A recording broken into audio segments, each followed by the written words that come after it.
C'est dans le calme et la tranquillité que Dieu nous parle. C'est dans le calme et la tranquillité qu'il nous dit en ce soir, dans Jérémie 31, verset 34. « Car je pardonnerai leur iniquité et je ne me souviendrai plus de leurs péchés. » Dans le calme et la tranquillité, le Seigneur nous parle et nous dit ce message. Écoutons-le dans un chant spécial.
Tu attends de nous révéler ta tendresse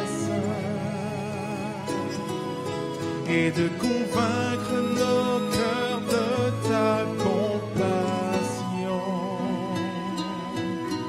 C'est dans le calme et la tranquillité que sera notre force et la confiance en ta fidélité sera notre paix. C'est dans le calme et la tranquillité que sera notre force et la confiance en ta fidélité sera notre paix.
Nous voilà déjà au 7e jour des 10 jours de prière.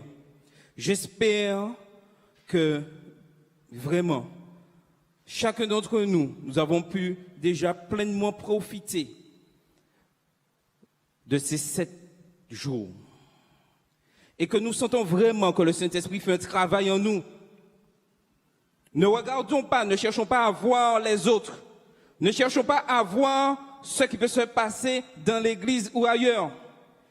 Nous devons chercher à connaître le fond de notre cœur et savoir si le Saint-Esprit a fait ce travail en nous véritablement. J'aimerais partager avec vous,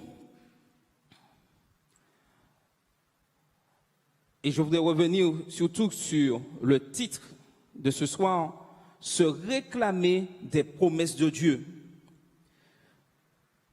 Dans Éphésiens 1, verset 7, l'apôtre Paul dit, « En lui, nous avons la rédemption par son sang, le pardon des péchés selon les richesses de sa grâce. » Dans nos vies chrétiennes, il peut se produire un phénomène qu'on pourrait dire un peu bizarre. Bien que nous connaissions le Seigneur, sa parole, et que nous ayons en nous son Saint-Esprit, nous pouvons passer par des temps de crise. Dieu a peut-être fait des promesses au sujet de notre travail, ou de notre famille, ou de nos vies individuelles, ou de l'Église. Mais des fois, on voit, il ne se passe rien. Les choses tardent tant que l'on en vient à se demander si Dieu réellement a parlé. Est-ce que l'Éternel parle encore? On commence alors à douter et à tout remettre en question. Et la première question qui vient le plus souvent à notre esprit, on pourrait se dire, peut-on vraiment prendre Dieu au sérieux? Nous allons voir un passage et je vais vous inviter, lorsque vous allez entrer ce soir et au moment de prier, de revoir ce texte-là dans Genèse 15, les versets 1 à 21. Nous n'avons pas tout lu ce soir parce que nous n'avons pas vraiment le temps. Et nous voyons l'histoire d'Abraham. Il venait de courir victorieusement après les rois qui avaient pillé son frère Lot et l'avaient kidnappé quand Dieu vint le visiter lors d'une vision nocturne. Je vous invite à lire chez vous Genèse 15, les versets 1 à 21. Après ces événements, la parole de l'Éternel fut adressée à Abraham dans une vision et il dit à Abraham, ne crains point, je suis ton bouclier et ta récompense sera grande. C'est le verset 1. Que faire dans ces temps de crise où nous ne voyons pas s'accomplir les promesses de Dieu? Avons-nous mal compris quelque chose? Il y a quelque chose qui ne tourne pas rond quelque part? Dieu aurait-il menti? Abraham n'était pas le seul à passer par cette crise. Le chapitre 16 de la Genèse nous montre que sa femme aussi était dans le doute, au point de lui proposer de coucher avec sa servante. Elle aussi, elle en avait assez. Ils avaient tous deux fait de tels sacrifices, renoncé à tant de choses, et tout cela pour en arriver là maintenant. Cela semblait pour le moins incorrect de la part de Dieu. Ce n'est pas juste. Ça fait tant d'années que tu nous promets un enfant, une héritier, et rien n'arrive. Je ne le vois pas. 60 ans, 65 ans, 70 ans, rien. On va s'occuper, on va ranger. Le Seigneur a dit la promesse, mais on va lui donner un petit coup de pouce pour réaliser la promesse. Et le plus souvent, nous avons tendance à faire la même chose. Dieu nous a promis la chose. Nous nous dit oui. 1 an, 2 ans, 3 ans, 10 ans, 20 ans. Rien. Et c'est là que, des fois, le malin entre en action en nous. Le Seigneur a-t-il réellement dit? où le Seigneur a dit, mais tu peux, voilà l'opportunité devant toi pour accomplir. Il est important que nous puissions apprendre à écouter Dieu. Lorsque nous traversons de tels moments, il n'y a qu'une solution. Chercher la face de Dieu. Il nous faut cesser de poser des questions pour commencer à écouter. Avez-vous déjà remarqué combien il est désagréable de parler avec une personne qui ne vous laisse pas en placer une? Vous êtes déjà arrivé ça, hein? Vous essayez de dire un mot, vous ne rien dire. Parfois, Dieu se retrouve dans cette situation avec nous. Nous parlons, mais nous n'écoutons pas ce que Dieu a à nous dire. Nous ouvrons la porte du trône de la grâce et puis c'est la déferlante. Nous parlons sans cesse. Toutes nos questions, toutes nos frustrations, nos cris de douleur, de ras-le-bol et même de révolte parfois se répandent devant Dieu. Et je pense que là, moi le premier, je me reconnais et vous vous reconnaissez le plus souvent des fois dans cette situation-là. Dieu ne peut pas placer un seul mot lorsque nous sommes là à dérouler le chapelet de toutes nos doléances. Si nous nous approchons du trône de la grâce dans une telle attitude, nous ne pouvons que repartir déçus. Il faut du temps pour entrer dans la présence de Dieu et faire taire toutes les voix qui gémissent et crient en nous. Il faut du temps à Dieu qui attend que nous cessions de gémir. Et il nous faut du temps pour enfin commencer à l'écouter. Il est important de comprendre que c'est la foi qui nous rend justes. Retournons à Abraham. Dieu s'est adressé à Abraham dans un de ces moments où il avait des milliers de questions. Il est venu à lui pour lui dire, écoute-moi, je suis ton bouclier, ta récompense est assurée, ta récompense sera grande. La réaction d'Abraham, alors, était un peu la suivante. Cause toujours, puisque de toute façon, tu ne réponds pas. Et que tu n'es pas pressé d'honorer tes promesses. Alors moi, je vais trouver des solutions à ta place. Et là, si vous êtes honnête, et si je suis honnête avec moi-même, c'est ce que nous disons le plus souvent à Dieu. Ok, mais comme ça va passer vite, je vais trouver la solution à ta place, avec l'aide de ton Saint-Esprit. C'est comme ça, des fois, le plus souvent, des fois, nous raisonnons. Hein. Je vais trouver la solution à ta place, avec l'aide de cet esprit. Ça ne tient pas la route. Dieu a insisté et lui a demandé de compter ses étoiles. Elles étaient innombrables et nul doute qu'Abraham n'est pas parvenu à toutes les compter. Mais lorsque Dieu lui a dit, alors que sa postérité serait aussi nombreuse que ses étoiles, Abraham n'a pas ricané, sceptique. La Bible dit qu'il crut. Il crut à cette promesse. La promesse de Dieu a retrouvé à cet instant-là un écho en lui. Grâce à la vision de cette belle nuit étoilée, il s'était remis à croire. Et il est écrit que Dieu ne lui imputa que Dieu le lui imputa à justice. Aujourd'hui, Dieu souhaite accomplir la même chose vis-à-vis de nous qu'il a dit à Abraham. Et si ce soir il fait beau, en rentrant, je vous invite à compter les étoiles. Et vous saurez, et vous allez chercher, vous saurez combien les promesses de Dieu existent. Si nous sommes dans la foi, soyons rassurés que Dieu nous considère comme justes et ses promesses ne sont pas vaines. Le plus souvent, nous avons besoin d'un signe pour croire. Et le Seigneur le sait bien. Il nous connaît. Donc, il se met le plus souvent à notre niveau, afin pour nous montrer des fois notre incrédulité. Dieu dit aussi à Abraham, « Je suis l'Éternel qui t'a fait sortir d'Ur en Chaldée. » Verset 9. Dieu lui rappelle que s'il a fait tout ce chemin, c'est parce que Dieu avait un but pour lui. Et il est de même pour nous aujourd'hui.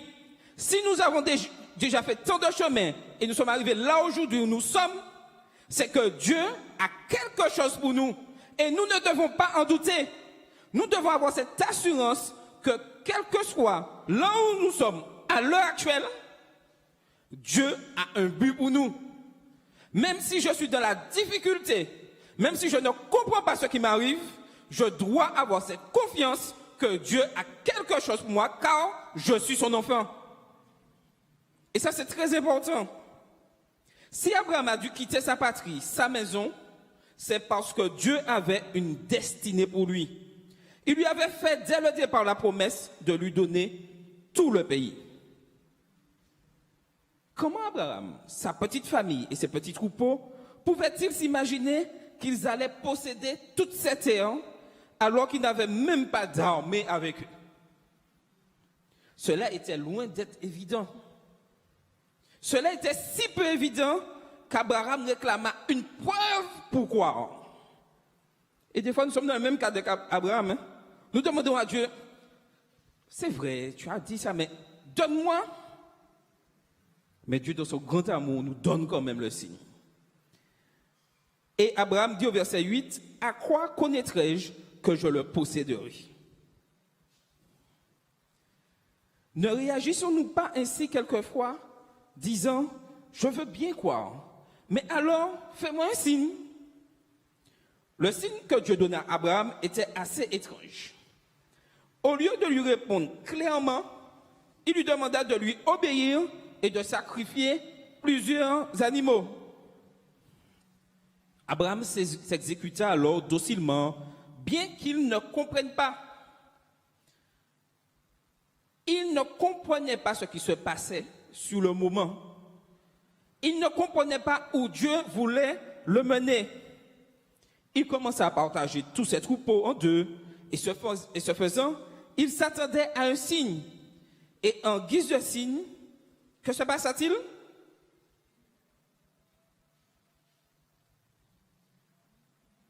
Des oiseaux de proie s'abattirent sur l'autel pour lui voler les animaux sacrifiés. Est-ce que c'est ce qu'Abraham avait demandé?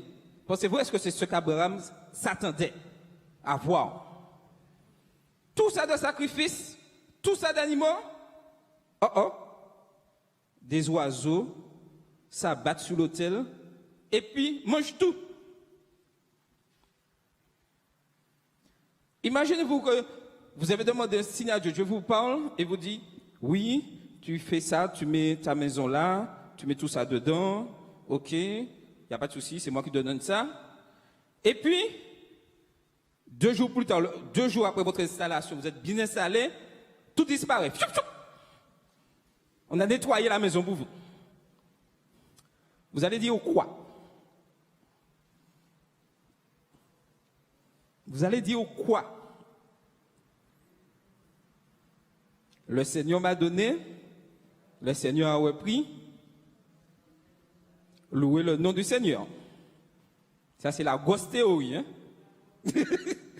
Ça, c'est la grosse théorie en se basant sur les livres de Job. Mais dans la réalité, quand vous ouvrez la porte et que vous voyez la maison est vide, et qu'il y a 2 jours de ça, vous étiez loué, chanté, et vous avez même invité les frères et sœurs à chanter, voici ce que le Seigneur m'a donné, vous vous posez des questions.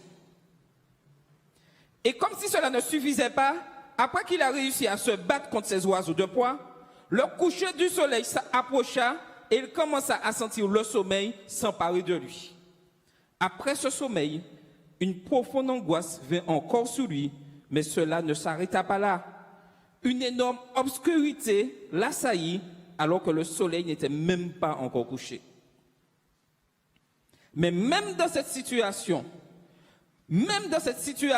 difficile où quand je rentre chez moi, je ne vois plus rien, Je sais en qui j'ai mis ma confiance. Et je peux dire en toute assurance, quoi qu'il arrive, c'est pour la gloire de Dieu. Il nous faut à présent réaliser que ce texte fait ressortir deux grands principes qui régissent l'accomplissement de toute promesse. Certes, l'Épître aux Hébreux nous enseigne que l'accomplissement des promesses ne s'obtient que par la foi et la persévérance. Hébreux 6, verset 12 le dit clairement.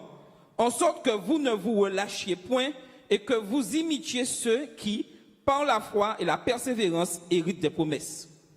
Ce principe s'applique bien sûr dans la vie d'Abraham, qui a démontré sa foi et a persévéré jusqu'à un certain point. Mais dans l'épisode que nous avons vu et que nous sommes en train d'examiner, il est sur le point de fléchir et de faire un compromis. C'est à ce niveau que Dieu intervient et lui rappelle sa promesse en lui demandant d'offrir un sacrifice. Accepter. Il faut que nous puissions accepter que, à des moments de notre existence, que nous passions par des sacrifices. Quand Dieu s'engage dans une promesse, il nous demandera toujours un sacrifice. C'est-à-dire, un sacrifice, c'est de renoncer à quelque chose qui nous importe ou vraiment qui nous tient à cœur. Il nous faudra accepter de vivre la perte, peut-être même la mort de quelque chose. Cela n'est pas nouveau. Abraham le savait déjà, car dès le départ, Dieu lui avait demandé d'abandonner sa maison, ses biens, et de partir seulement avec quelques troupeaux et des tentes. Abraham avait abandonné confort, réputation et le fruit de son travail pour poursuivre un chemin inconnu parce que Dieu lui avait fait une promesse.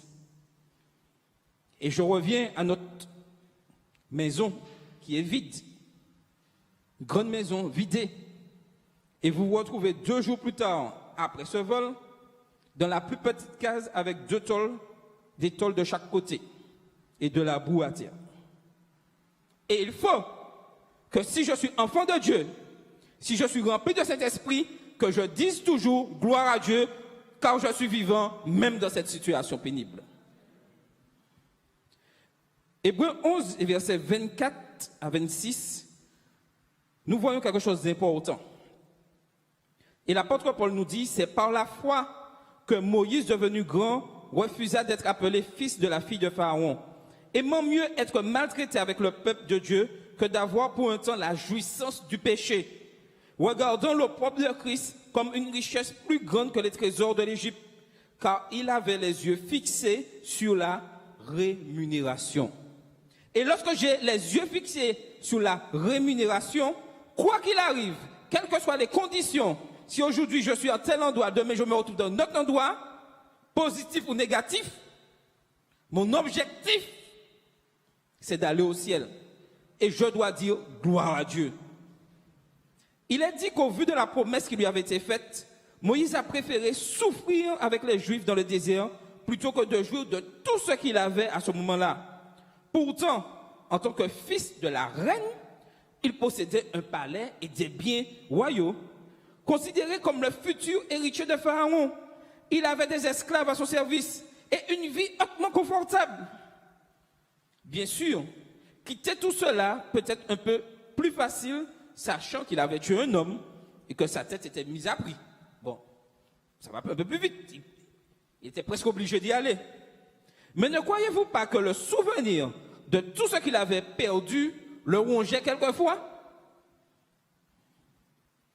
C'est sûr et certain, lorsque je me retrouve dans cette maison, je pense à la meilleure maison que j'avais dans le passé. Et ça, c'est normal. Avant qu'il n'ait la vision du buisson ardent, il devait se demander à quoi bon renoncer à une riche destinée, si c'est pour vivre le bannissement et l'abaissement. De même, le jour où Élie a appelé Élisée, celui-ci est allé dire adieu à sa famille en renonçant à ses bœufs, son champ et tout son travail. Bien-aimés, Si Dieu nous fait une promesse, ou s'il met un appel sur notre vie, nous devons accepter tôt ou tard de faire le sacrifice de ce qu'il nous demande. Si nous faisons ce sacrifice à contre-cœur, cela va immanquablement nous rattraper et nous faire échouer dans notre destinée. Il nous faudra par conséquent être au clair sur ce que Dieu nous demande de lâcher en ce soir. Ce sera variable d'une personne à l'autre. L'abandon que j'aurai à subir, ce ne sera pas le même abandon que Denis. Chacun a son expérience, mais chacun aura quelque chose à abandonner. Mais dans tous les cas, nous ne pourrons éviter de mettre sur l'autel notre nature charnelle. Bien-aimés, sans le sacrifice de notre être charnel, la réalisation de la promesse n'aura pas lieu, car notre chair ne peut s'allier à celle de Dieu. Notre chair charnelle ne peut s'allier à la puissance de Dieu si je ne laisse pas Dieu entrer en moi et travailler. Sans le sacrifice de notre être charnel, la réalisation de la promesse n'aura pas lieu. Et je vais ajouter une chose importante. Sans sacrifice, le Saint-Esprit n'entrera jamais en nous. Si nous voulons vraiment être remplis du Saint-Esprit, il est important que nous puissions passer par la case sacrifice. Il est important aussi que nous puissions sortir victorieux de la confrontation avec les ténèbres. C'est à ce niveau que le combat spirituel se situe. Voyons que nous sommes disposés à sacrifier notre chair sur l'autel. Satan cherchera inévitablement à nous dissuader de le faire. Ça, c'est sûr et certain. Nous entrons, comme je le disais avant-hier, dans un combat. La victoire est assurée. Mais pour qu'il y ait victoire, il faut qu'il y ait un combat. S'il n'y a pas de combat, il n'y a pas de victoire. Donc, nous sommes engagés dans ce combat. Il va susurrer à nos oreilles. Tu t'es assez sacrifié depuis le jour où tu es baptisé, tu es là dans l'église. Rien qui ça, sacrifice. Arrête. Il ne faut pas être trop spirituel, quand même. Et il s'adresse souvent comme ça aux jeunes. Quand même. Tous les samedis, tu viens à l'église. Tous les mercredis, 10 jours de prière, tu viens encore, tu écoutes. Mais non, mais lâche un peu prise, va un peu, fais un peu ta vie. Les oiseaux de proie tenteront alors de nous dérober ce sacrifice. Et vous savez pourquoi? Pour que nous n'en retirions pas le bénéfice. Parce que l'ennemi de nos âmes sait le résultat qu'il y a lorsque nous passons par la période des sacrifices. Il sait ce que Dieu nous a promis. Mais lui, comme il est condamné, il souhaite que maximum vienne dans son camp. Et c'est normal. Et nous avons un choix à faire. Voyons dans 1 Jean 5, verset 19, ce qui est dit.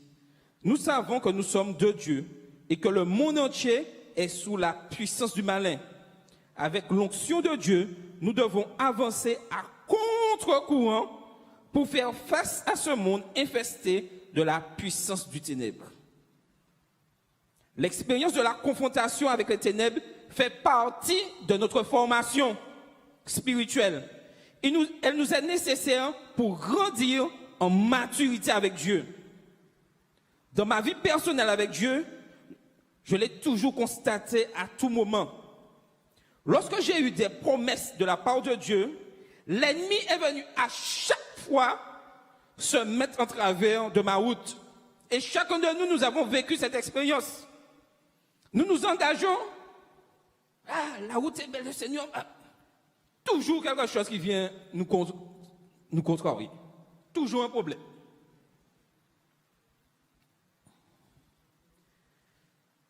Je me suis parfois demandé si j'allais continuer. J'ai interrogé le Seigneur. Pourquoi lorsque tu me demandes de m'engager, les choses sont-elles si difficiles? Pourquoi, Seigneur, lorsque j'accepte un poste à l'église et je pars le 1er janvier avec toute la bonne volonté, le 3 janvier, il y a déjà des problèmes. Ton église ne peut pas avancer comme ça. Mais il faut savoir que Dieu utilise toujours ces épreuves afin que nous puissions corriger ce qui ne va pas en nous, parce qu'il souhaite avoir des enfants purs pour entrer dans cette cité qu'il nous a promis. Il nous est difficile de comprendre et d'accepter que Dieu n'intervient pas dans ces affaires-là. Lorsque des rapaces sont venus pour tenter de voler le sacrifice d'Abraham, Dieu n'a pas bougé le petit doigt. Et des fois, lorsque des choses nous sont enlevées, des êtres chers qui sont enlevés, des fois, nous disons, mais où es-tu Dieu? Mais des fois, Dieu garde le silence et il sait pourquoi. Abraham avait alors le choix de baisser les bras face à la difficulté. Dieu le testait. Il voulait voir si Abraham désirait vraiment un signe pour confirmer la promesse. Souvent, nous sommes pleins de bonne volonté pour accomplir des choses pour le Seigneur. Et dès que cela se complique, nous abandonnons en maugréant. Et nous disons, bon, si j'avais su que c'était comme ça, si j'avais su en acceptant ce poste que les frères et sœurs allaient vraiment m'embêter comme ça, non. Je ne me serais pas du tout engagé dans cette histoire-là. Jamais de la vie. C'est là que s'opère le moment de vérité. Oui, bien-aimés, c'est à nous de nous positionner par rapport à ce que Dieu promet. Les promesses ne tombent pas du ciel, toutes cuites. Elles font l'objet de combats. Les principautés et les dominations des ténèbres qui nous observent en permanence vont venir s'en mêler. Mais au-dessus du radar démoniaque, n'oublions pas qu'il y a un radar bien plus puissant, le radar de Dieu et de ses anges. Les ténèbres sont là pour nous rendre le sacrifice plus difficile et tester notre capacité à le maintenir. Mais ne nous laissons pas amadouer. De toute façon, que nous fassions le sacrifice de bon cœur ou à contre-cœur, il va y avoir une confrontation avec les ténèbres. Que vous voulez pas, vous serez confrontés aux ténèbres. Maintenant, quelle sera ma réaction à cela? Il est important que nous puissions tenir ferme face aux ténèbres. À nous de tenir ferme dans nos pensées face aux attaques de l'ennemi qui tente de nous faire croire que nos efforts sont inutiles et que nous sommes dupés par une promesse illusoire. Lorsque nous parvenons à résister à ces intimidations pour maintenir le sacrifice, nous pensons alors, ça y est, c'est gagné, au top. Et c'est là alors que la fatigue nous tombe dessus, la lassitude de nous battre. Nous baissons les bras et nous laissons envahir par une passivité léthargique sans plus nous préoccuper des œuvres des ténèbres. Cette attitude défaitiste, cette espèce de sommeil spirituel fait partie du jeu du diable. Et je peux vous dire, qu'en ces 10 jours, le diable n'est pas content. Et il va tout faire pour mettre en doute, pour que vous soyez en doute, pour que nous soyons en doute que l'église adventiste, l'église d'Oreb peut se réveiller. Il va mettre le doute en nous. Regarde, combien de personnes viennent ce soir? Regarde, combien de personnes suivent sur le net? Si vraiment l'église était remplie du Saint-Esprit, il y aurait plus de monde. Voilà ce que Satan essaie de nous faire croire. Mais Dieu nous dit, est-ce que toi, tu es rempli du Saint-Esprit? Et si moi, je suis rempli du Saint-Esprit, je ne vois pas le nombre de personnes présentes ici. Je vois que l'église est pleine et que j'ai une mission à accomplir et que je dois annoncer que Jésus revient bientôt. Car le Seigneur nous dit, je serai venu même pour une seule âme. Donc, je dois être capable de dire, quand je prêche la parole de Dieu, même s'il y a une seule personne présente, je prêche la parole de Dieu. Je ne suis pas là pour le nombre. Je suis là pour annoncer la parole de Dieu. Et ceci change toute la logique de notre façon de penser. Lorsque j'accomplis une mission pour le Seigneur, ce n'est pas le nombre de personnes présentes qui va déterminer la manière que je vais transmettre le message. Je transmets le message parce que je suis rempli de l'amour de Dieu et que je veux annoncer que Christ revient, même si c'est pour une seule personne. Et le diable va mettre le doute dans notre tête. Tu vas ouvrir le temps, consommation d'électricité, consommation d'eau, nettoyage, en plus avec la Covid, il y a plein de choses. Pour une personne dans la salle, ben non, ça ne vaut pas le coup. Mais ça vaut le coup. Et nous devons vivre dans cet esprit-là. As-tu vraiment combattu le bon combat? Ne t'es-tu pas fait avoir? Tout cela, Satan met ça dans notre esprit. Lisons Jacques 4, verset 8. Le Seigneur nous parle et il nous dit, approchez-vous de Dieu et il s'approchera de vous. Nettoyez vos mains pécheurs, purifiez vos cœurs, hommes irrésolus. Et de notre côté, nous lisons que c'est Dieu qui purifie nos cœurs, mais alors, quelle est notre part et quelle est la sienne? Cela commence toujours par nous laisser l'initiative. Ensuite, lorsque Dieu voit que nous nous battons et que nous n'en pouvons plus, il prend le relais. Est-ce que vous avez entendu ce que j'ai dit? Cela commence toujours par ma propre initiative.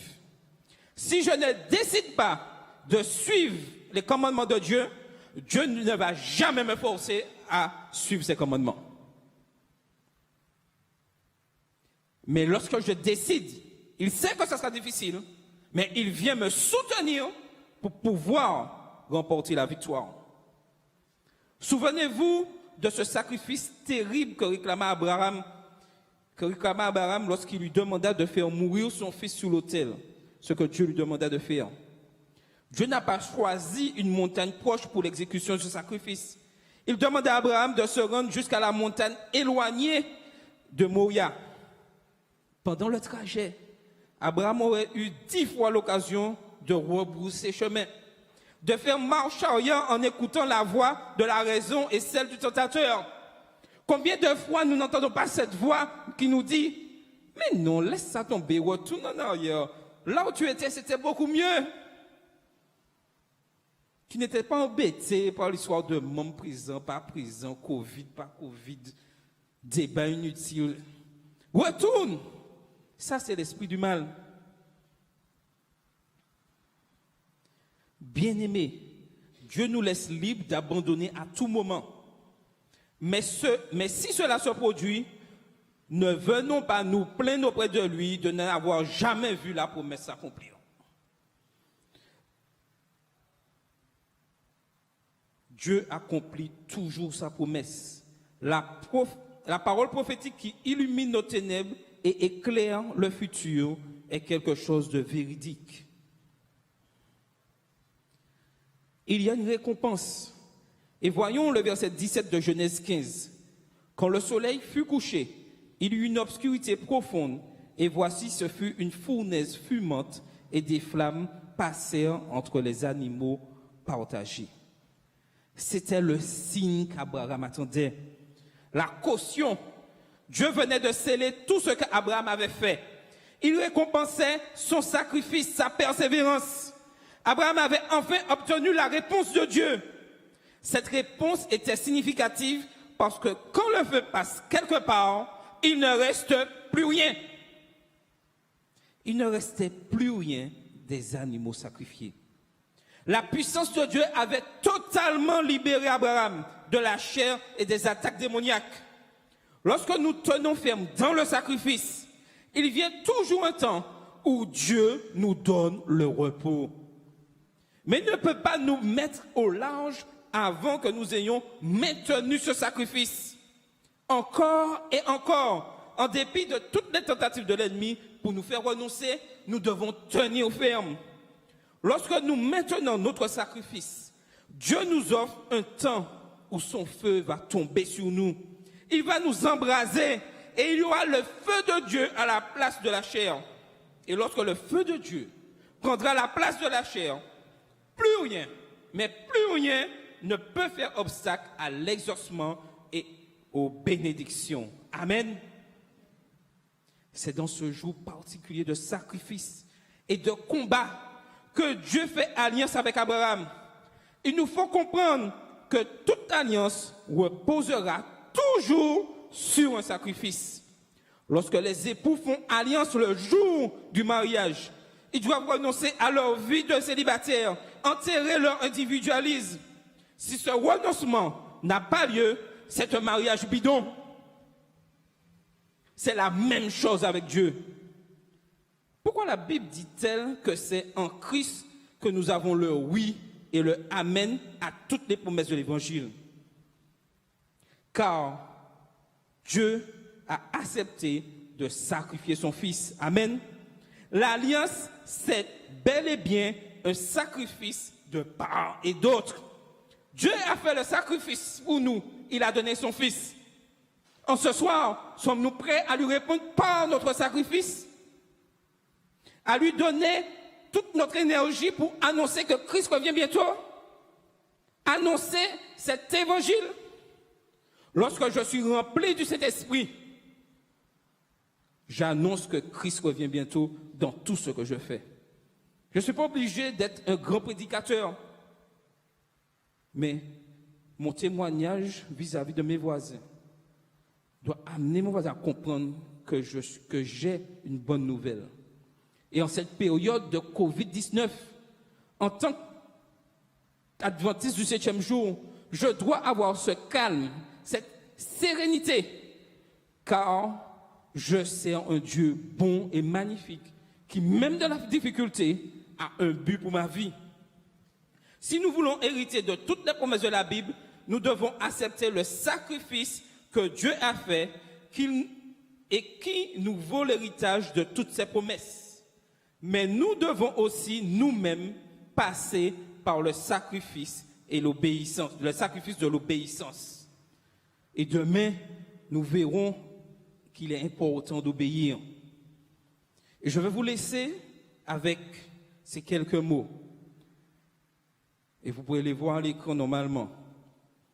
Si nous comprenons cela, nous deviendrons inébranlables, nous tiendrons fermes et nous verrons se réaliser les promesses que le Seigneur nous a faites, quelles qu'elles soient, afin de pouvoir entrer dans la destinée merveilleuse qui nous a destinés. Amen.